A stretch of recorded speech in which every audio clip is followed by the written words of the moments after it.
You'll never sell anything if you don't know who you're selling to.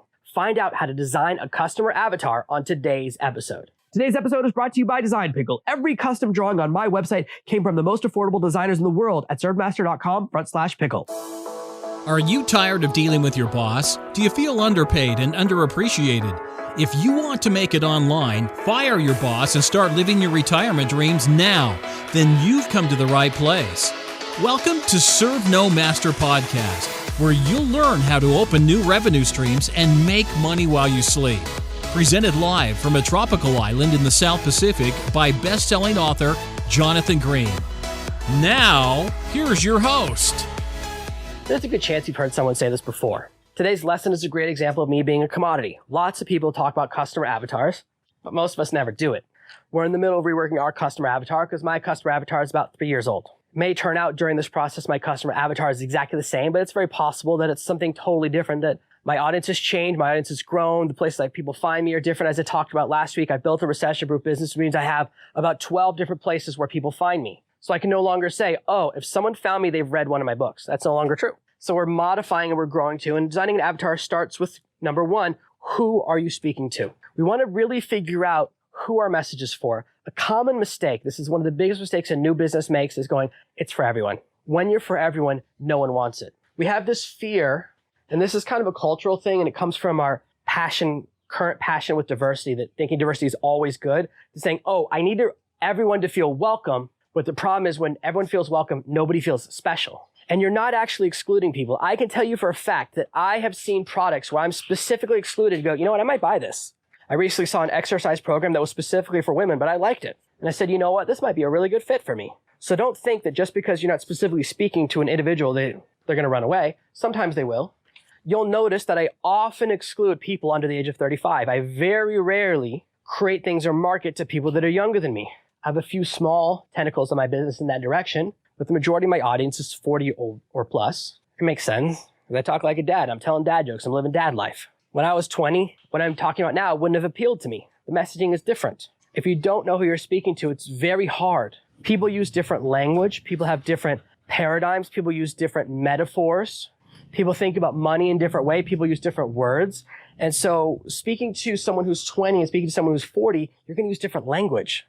All of the words that mattered to me when I was in high school about weightlifting and strength, no one says them anymore. They're gone. We have new words. Only someone my age or older, as far as I know, talks about getting cut or getting ripped. I know younger people have some new cool words. I'm out of it. I'm not cool enough. That's okay. I work out every single day, no longer to try and impress anyone, but I live in perpetual fear of not being strong enough to help my kids and not living long enough to take care of them. So even though I'm in that market, I'm still doing the same things. Man, every day. Every day my trainer has squats on my list. He told me that it's different kinds of squats.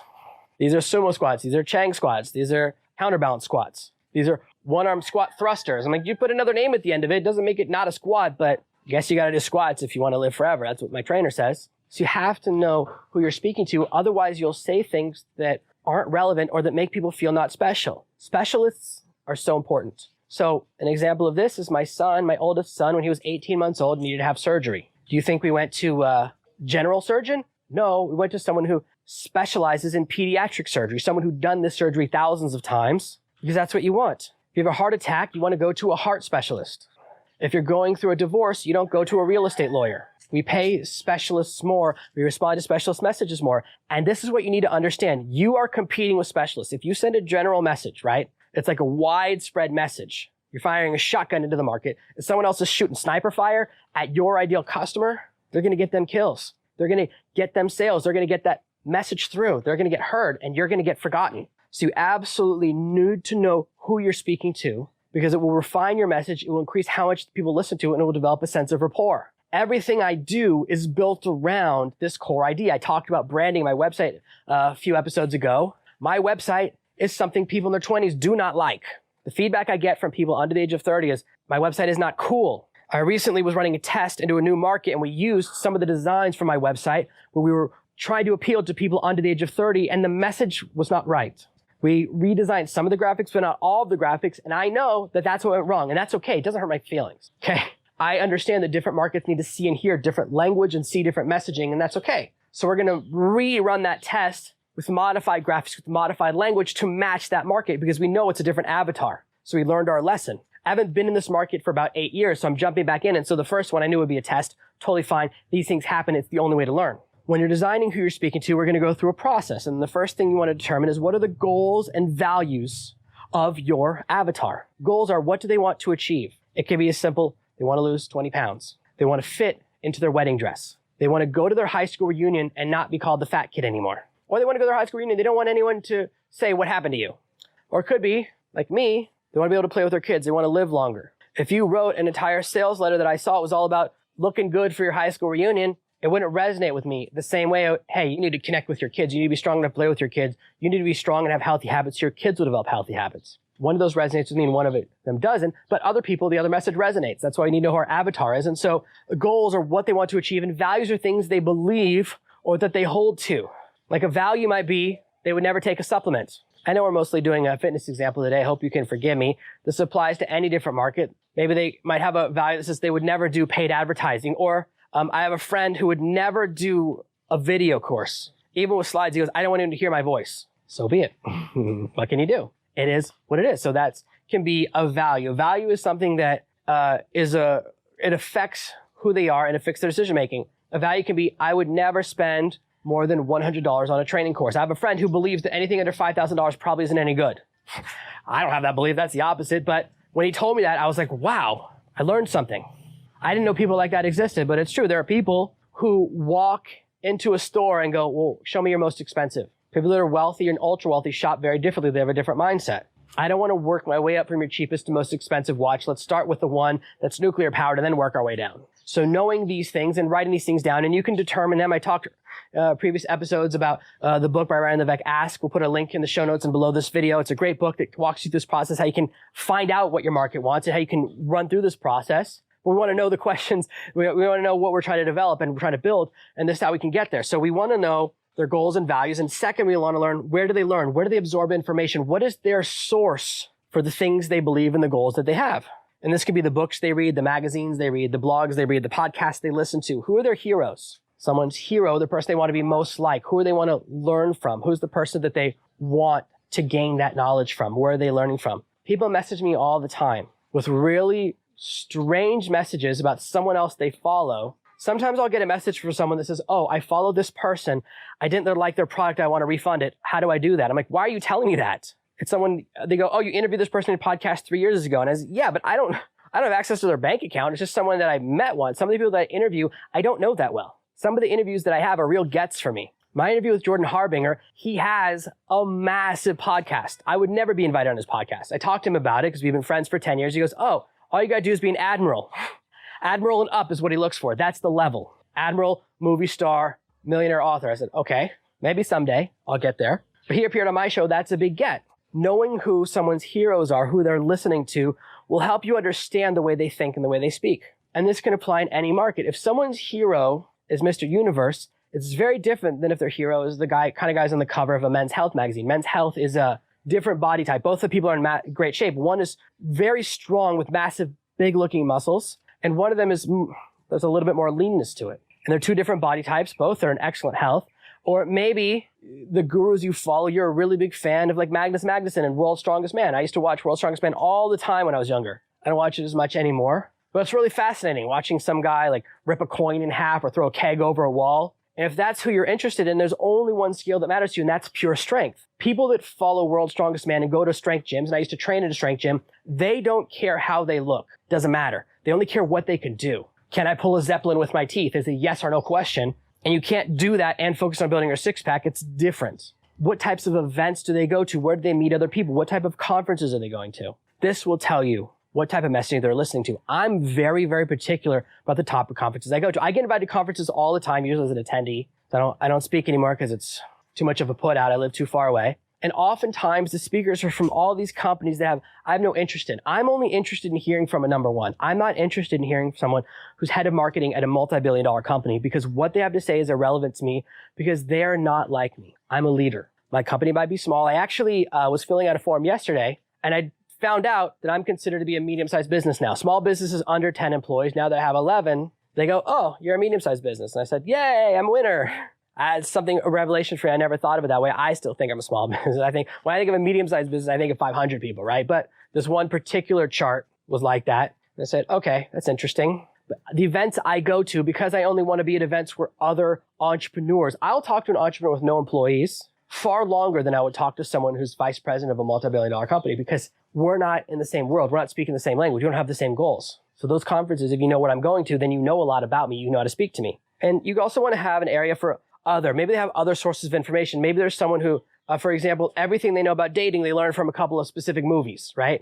We've all seen that. Most of us have been on a date in our lives that reenacted a movie or television show we'd seen without realizing it. It's subconscious. But if you look back, you go, wait a minute. I did see that in an episode of Seinfeld or an episode of this TV show or that TV show. Where people gain their information affects their paradigm. It affects the image and the lens, the prism through which they see the world. The next thing we want to learn is demographics and psychographics. We want to learn details, how their name, how old they are, what's their gender, what's their relationship status, do they have children, how old are their children, what is their occupation, how much money do they make, what's their education level. It may be important for you, depending upon what you do, to know about their politics and religion. Here's something really interesting.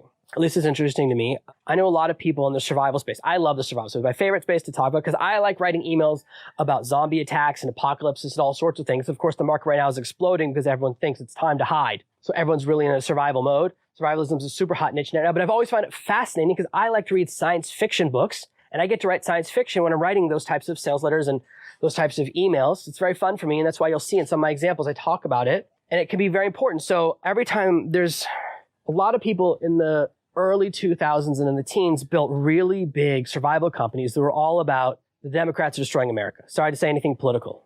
Anyone who had a domain or a name that made it clear their political stance went out of business when a Republican was elected. But all of the companies that didn't, they just had like Stay Alive or survival company name that was generic. What they did was copy and paste. They did a copy and replace. They did search for the word Obama and replaced it with the word Trump across their entire website. That's all they did. And they changed their advertising to the other side of the political spectrum. They didn't change anything else. I know these guys. I know exactly what they did. Their sales went up 14%. They were selling to a different customer at the other end of the political spectrum. So if you're in a market where politics specifically matter, I want you to think about that. They're selling to both sides. And the next time there's an election, you know what they're going to do? Change the name out again, because that's all they have to do. They could do find and replace and change the word right with left, and then left with right, conservative with liberal, or whatever term you want to use, capitalist with socialist. They do a shift, and everyone whose president loses that election, which is half the population usually, they start buying stuff because they're convinced that this is the president who will bring about the apocalypse. And for the past 20 years, this has happened with basically every election.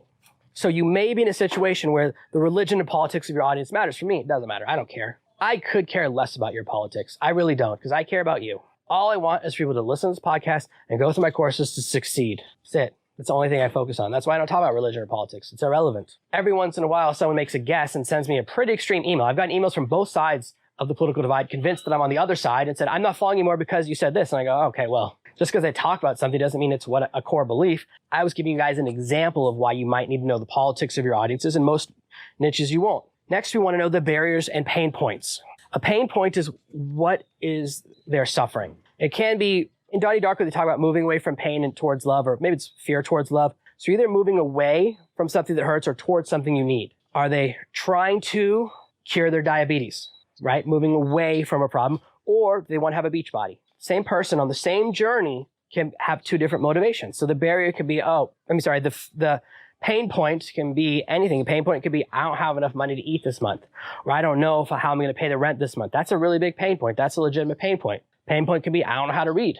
My son has that pain point. He's 4 years old, really wants to know how to read, because lately my wife is really into epic movies in foreign languages with these big battle scenes, and it's all subtitles. And he wants to know what's going on. Pretty reasonable. So he has that pain point. We all go through different pain points throughout our lives. They can be literal pain. Oh, I've got back pain. Been there. So the pain is the reason they're there. We have to know what their motivation is. And then the barriers is what's standing between them and buying your product right now. Barrier could be, I don't trust websites. That's a barrier. I'm not allowed to make buying decisions without my wife. Most people, at least most of the couples that I talk to, it's a number. I'm not allowed to spend over this amount without talking to my partner. So it can be a different variation of that. I certainly have that relationship with my wife. I don't make big purchases without telling her. I don't have a car show up at the front of the house and go, surprise, I bought a car. I wouldn't do that. I tell her about pretty much every business expense, including internal business expenses, even though she doesn't work for my company or pay attention to it. I keep her in the loop so she knows where money is coming in and out and where it's going. But every family expense, absolutely. So anything, and if you're not sure what a barrier is, here's a great way to find out. You make it even easier. Ask people. I do that all the time. If you go through and read all my emails, sometimes they'll send you like, hey, I just told you about this course and you didn't buy it. Can you tell me why you didn't?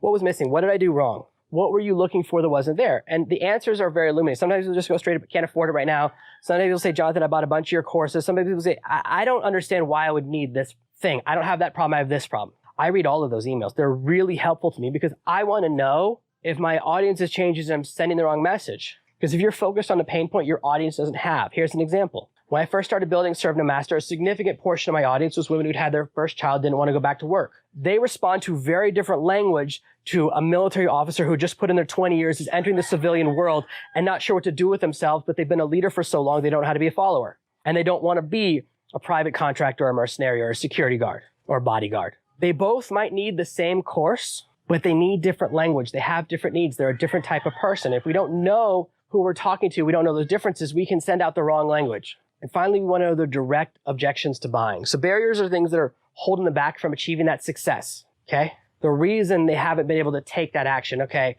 I want to start a new business, but I don't know how. I'm not allowed to do things that my wife or my family's in a particular situation, whatever it is, right? These are the barriers to taking action. I want to lose weight, but the barrier is I like to eat food that's bad for me. I'm guilty of that, believe me.